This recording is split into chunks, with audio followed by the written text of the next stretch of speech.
জুমার দিনে যেসব আমলে গুনাহ মাফ হয়, এক নজরে আপনাদেরকে আমি কয়েকটা আমলের কথা বলে দিই। এই আমলগুলোর কারণে আল্লাহ সুবহানাহু ওয়া তাআলা জুমার দিনে যদি আমলগুলো করেন তাহলে আপনাদের গুনাহগুলো আল্লাহ তাআলা করে দেবেন। কেমনে মাফ করবেন?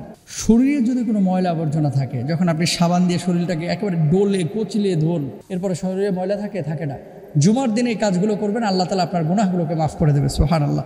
এক নম্বর, জুমার দিনের ব্যাপারে আবু লুবাবা বিন আব্দুল মনজির রাদিয়াল্লাহু তাআলা আনহু থেকে বর্ণিত হাদিসে রাসূল আকরাম সাল্লাল্লাহু আলাইহি ওয়াসাল্লাম জুমার দিনের 5টি বৈশিষ্ট্য উল্লেখ করেছেন। সেগুলো কি?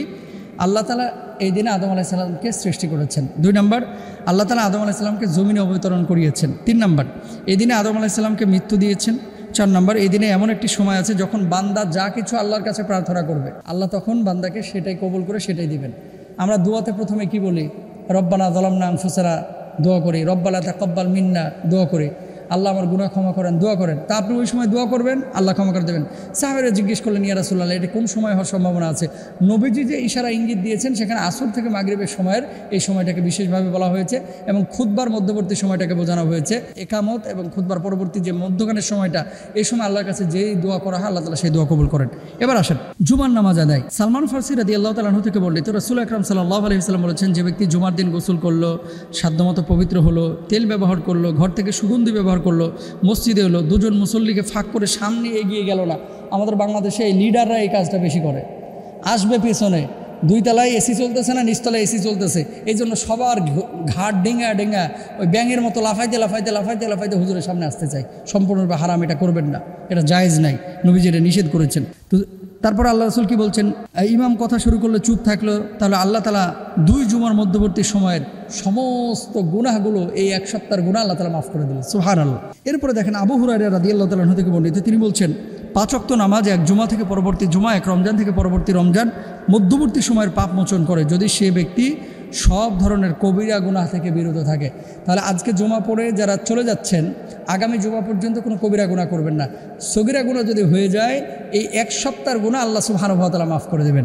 কত বড় কথা, সুবহানাল্লাহ। 3 নম্বর, জুমার দিনের গোসল। যে ব্যক্তি জুমার দিন ভালো করে গোসল করলো, দ্রুততার সময় মসজিদে গেল এবং কাছাকাছি বসে মনোযোগ সহকারে খুতবা শুনলো, তার জন্য প্রতি কদমের বদলে 1 বছরের রোজা এবং নামাজের সওয়াব থাকবে। সুবহানাল্লাহ। মসজিদে প্রথমে প্রবেশ করা। জুমার দিন মসজিদে যে ব্যক্তি প্রথমে প্রবেশ করবে, মানে গোসল করলো, বাসায় মসজিদে গেল, প্রথমেই দাখিল হলো, মসজিদে প্রবেশ করলো, আল্লাহর নবী বলছেন সে যেন একটা উট কোরবানি করলো। এরপরে যে মসজিদে গেল সে যেন একটি গরু কোরবানি করলো। এরপরে যে ঢুকলো সে যেন ছাগল কোরবানি করলো। এরপরে যে গেল সে যেন মুরগি কোরবানি করলো। এরপরে যে ঢুকলো সে যেন একটা ডিম সাদাকা করলো। অথবা ইমাম খুতবার জন্য এলে ফেরেশতারা আলোচনা শোনা শুরু করে, সেই সময় আমরাও আলোচনা শোনা শুরু করব। জুমার দিন দোয়া কবুল হয়।